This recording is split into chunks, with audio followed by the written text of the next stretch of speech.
చాలామంది యువకులు రాత్రులు తిరుపతి పట్టణంలో తిరగడము, మోటార్ సైకిళ్ళ మీద ట్రిపుల్ రైడింగ్ చేయడము, అక్కడక్కడ ఈ ఓపెన్ బూజింగ్, ఓపెన్ స్మోకింగ్ ఇలాంటివన్నీ ఎక్కువగా రోడ్ల మీద తిరిగి కొన్ని న్యూసెన్స్ ప్లేసులు తయారైనందువల్ల మా తిరుపతి ఎస్పీ సార్ ఉత్తర్వుల మేరకు డిఎస్పీ గారి ఆధ్వర్యంలో గత వారం రోజుల నుంచి దాడులు జరుగుతున్నాయి. అందులో భాగంగా మేము దాదాపు రాత్రి పగలు మా సిబ్బంది మరియు ఇందుకు తోడు ఎస్టీఎఫ్ పార్టీని కూడా మా ఎస్పీ గారు ప్రొవైడ్ చేస్తున్నారు. వీళ్ళందరం కలిసి ఈ కొన్ని ప్రాంతాల నుంచి దామినీడు,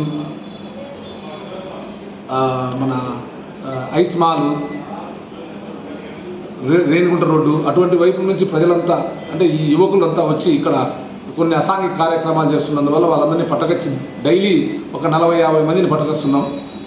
వాళ్ళను విచారిస్తున్నాం, వాళ్ళ పేర్లు అడ్రస్లు రాస్తున్నాం, వాళ్ళ ఫింగర్ ప్రింట్స్ ఫొటోస్ తీసుకుంటున్నాం, వాళ్ళ యొక్క లైఫ్ స్టైల్లో ఏమైనా ఇంతకుముందు కేసులు ఉన్నాయో చూస్తున్నాం.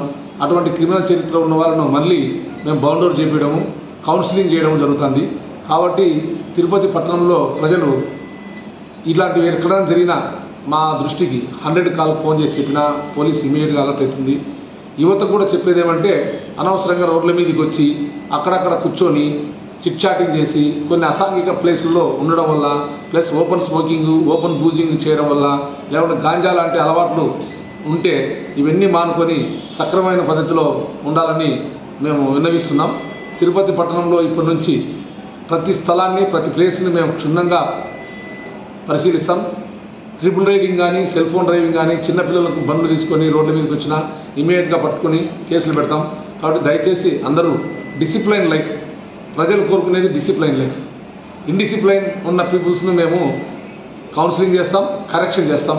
దీనికి మా పోలీస్ డిపార్ట్మెంట్ ఎల్లవేళ తిరుపతి పట్టణానికి అందుబాటులో ఉంటుందని కోరుకుంటున్నాం. అదే మాదిరి అటువంటి చేసే వాళ్ళకు గట్టిగా హెచ్చరిస్తున్నాం. వాళ్ళ డిసిప్లైన్ లైఫ్ రావాలి, వాళ్ళు బాధ్యతాయుతంగా మెలగాలి, భారత పౌరులుగా మంచి పౌరులుగా ఉండాలని మా కోరిక. అందుకోసమే మా ఈ ప్రయత్నం. తిరుపతి పట్టణ ప్రజలకు సహకరిస్తారని కోరుకుంటున్నాం.